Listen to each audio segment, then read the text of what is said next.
जय श्री कृष्णा।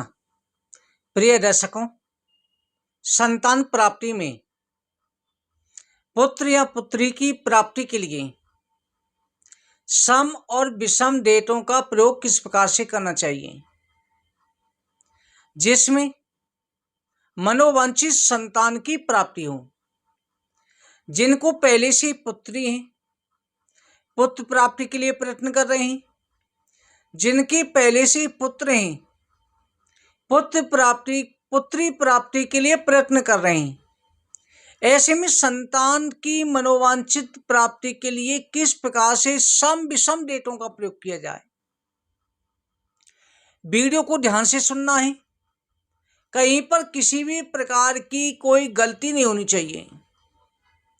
सबसे पहले तो अपनी जन्म कुंडली का विश्लेषण अवश्य करवाएं, जिससे पता चल सके कि आपके भाग्य में योग है या नहीं है। आपके पंचमेश किस स्थिति में बैठे हुए हैं, पंचम भाव क्या कह रहा है, पंचमेश पर स्त्री ग्रह या पुरुष ग्रह किस ग्रह की दृष्टि है, किस ग्रह की दशा महादशा चल रही है। इन सभी का विश्लेषण करवाना अनिवार्य है। अगर इसमें कोई रुकावट है तो उस रुकावट को उपाय किया जाए। अगर आपकी जन्म डिटेल नहीं है, आपको पता नहीं है, तो अपनी हस्तरेखा का विश्लेषण करवाएं। हस्तरेखा का विश्लेषण, प्रश्न कुंडली और चर राशि, इनका विश्लेषण करके पता लग जाता है।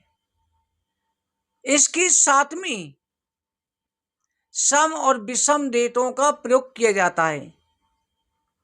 जैसे आप खाना बनाते हैं तो खाना में आपको नमक भी डालना है, सब्जी में हल्दी भी डालनी है, मिर्च भी डालनी है। उसी प्रकार से संतान प्राप्ति की इच्छा हो या कोई भी इच्छा हो, उसमें कहते हैं कर्म और भाग्य का एक साथ होना जरूरी है। और जो ग्रहों की रुकावट है उसके लिए कर्म करना चाहिए। सम और विषम डेट के लिए स्त्री का मासिक धर्म जिस दिन प्रारंभ हुआ है, प्रातः के 4 बजे तक पिछला दिन ही माना जाता है, पिछली ही गिनती मानी जाएगी। 24 घंटे की गणना होती है, उसके अंदर किसी भी समय आए पहला दिन माना जाएगा। प्रथम दिन से 8वां, 10वां, 12वां, 14वां, 16वां, 18वां, 20वां, इस प्रकार से सम दिन हो जाते हैं।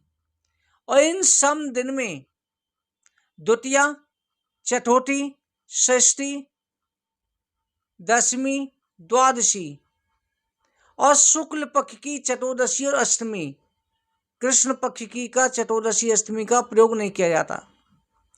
इन तिथियों में पुत्र प्राप्ति के लिए जिस समय तिथि हो, जिस समय पर ये सम दिन में तिथि पड़ रही है, उसी समय दिन और रात का सही प्रयोग करें।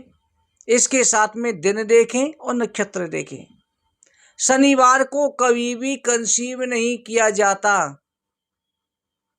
इसके साथ पुत्री के लिए 9वां, 11वां, 13वां, 15वां, 17वां, 19वां, इस प्रकार से दिन की गणना करें।